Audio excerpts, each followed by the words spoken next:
Howdy, y'all. It's Curious Raven here on this Creepypasta Saturday.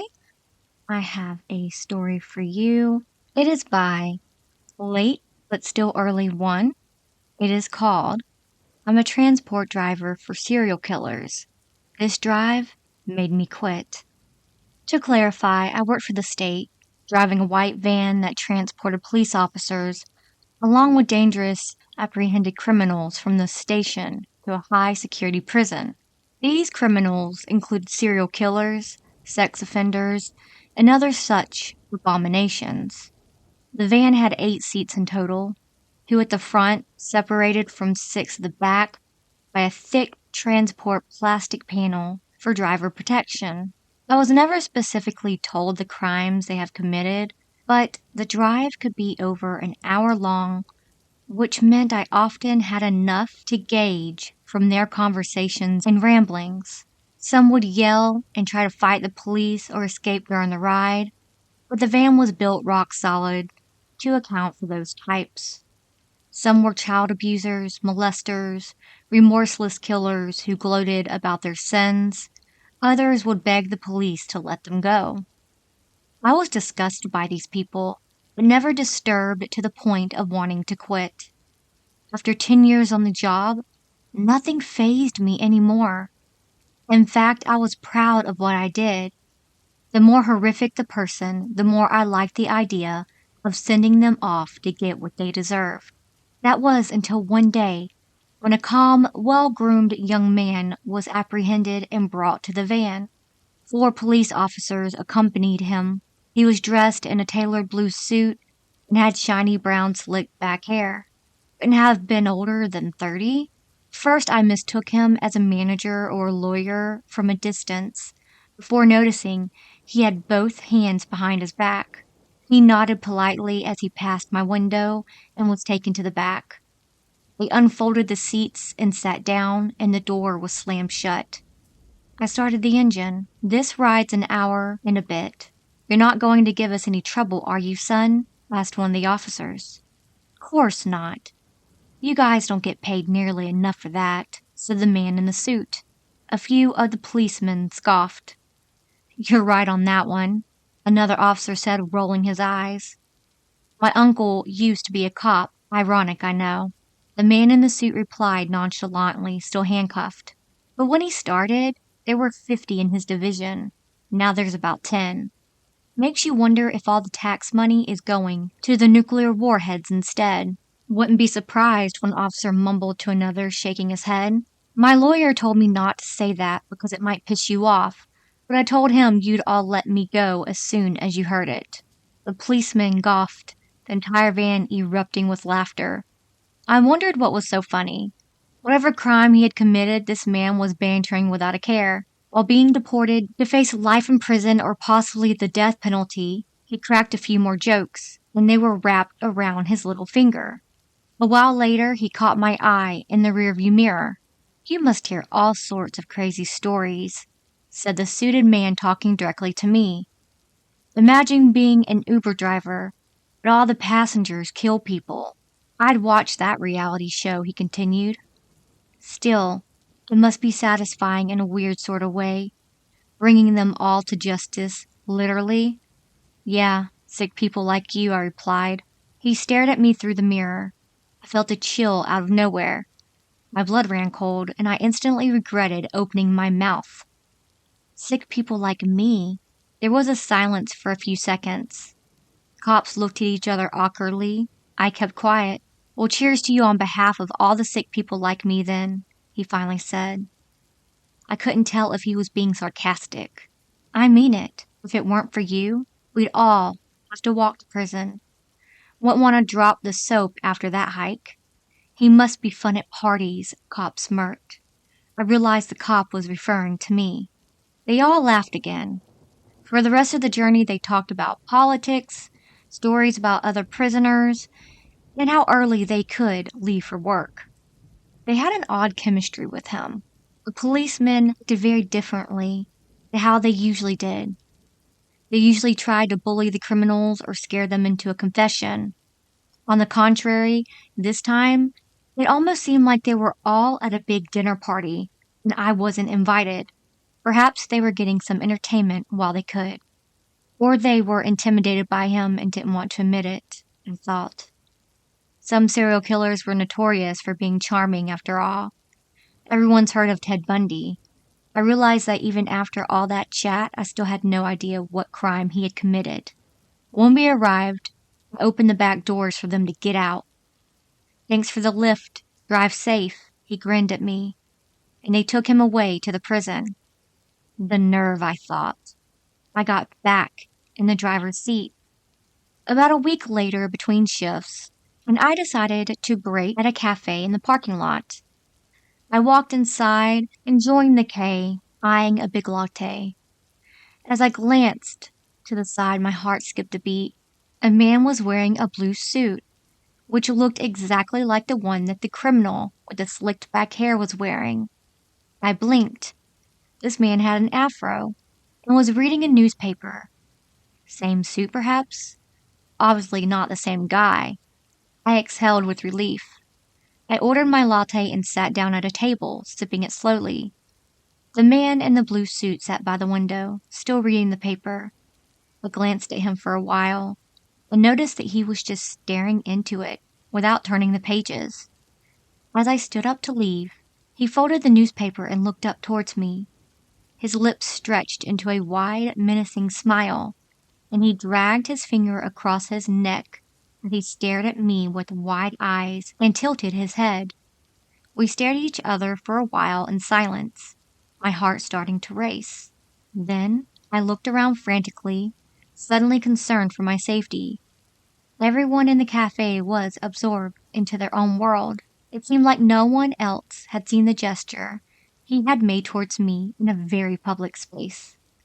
I rushed out of the cafe, glancing behind me every few steps.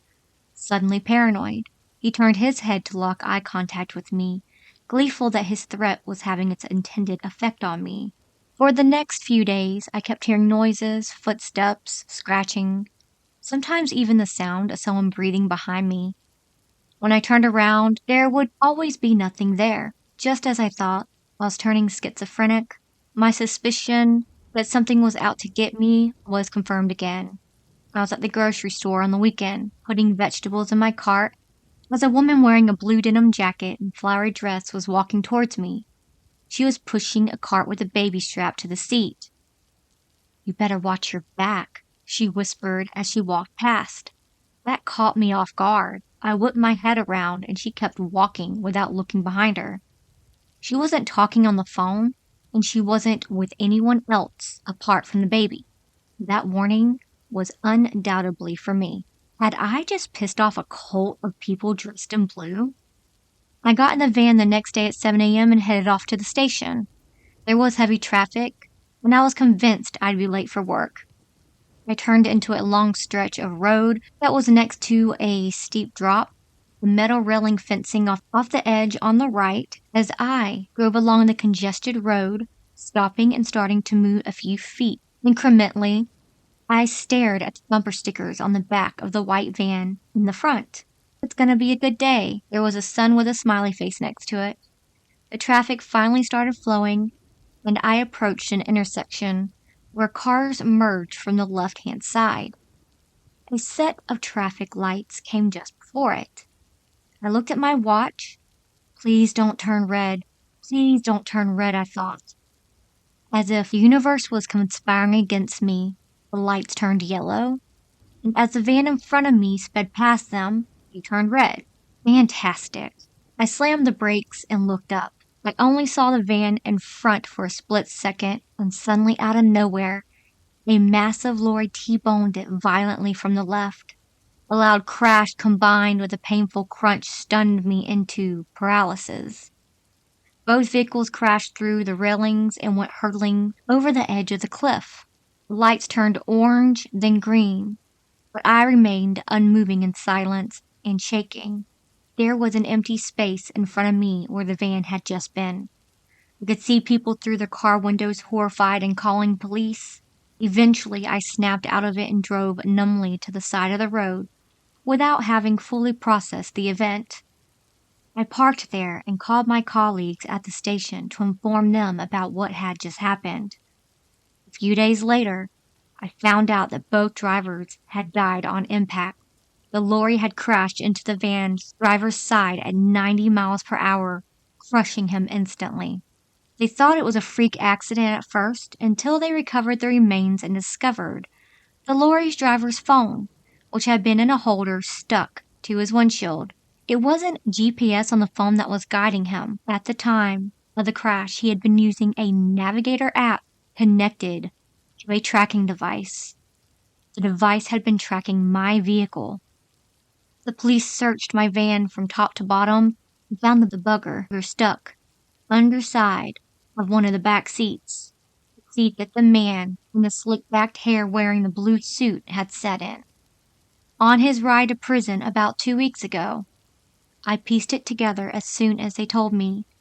The motherfucker must have slipped that out from a pocket or something and stuck it to the inside of my van as soon as I pissed him off. Turned out he was an infamous underground weapons dealer. A lot of people who had their firearms confiscated, most of them for good reason, knew he was the guy that would supply them. So, were absolutely infuriated when he got caught. Apparently, he had a cult-like following among those people, and wearing all blue was their low-key way of supporting him. I don't want to get too political here, so I'll just say that this guy was very well connected, and a lot of people were on his side, even if it was under the radar. And I was their next target. I figured Blue Suit Guy must have somehow communicated to one of his cronies about the tracking device on my white van and told them to get after me. By pure chance, another white van was in front of me at the very moment they decided to strike. They must have mistaken the driver for me, knowing the vehicle was a white van in that approximate location. If those traffic lights hadn't turned red at that exact moment they did, that would have been me. I was supposed to die a horrific death that day. I quit the job. The very afternoon I found out, packed my bags, and moved to a new town. Since then, I've moved several times. Paranoia won't leave me. I think it'll stay with me for the rest of my life. Anytime I see someone wearing blue, a wave of terror sweeps over me. The same terror I felt seeing that van in front of me getting pummeled and tumbled over the cliff edge, knowing that should have been me. Previously, I'd always taken pride in the fact that I was a brutally honest guy, but I'm a lot more careful nowadays. And one thing's for sure, when someone makes a joke now, I always laugh. That was the end of the story. It was a very good story. I really like that because I used to transport when I was a correctional officer, and I used to transport serial killers. And I never thought of it that way. That's kind of crazy. But all right, I will see y'all next week. I love y'all so much. Until then, remember, it's scary out there. Please like and subscribe.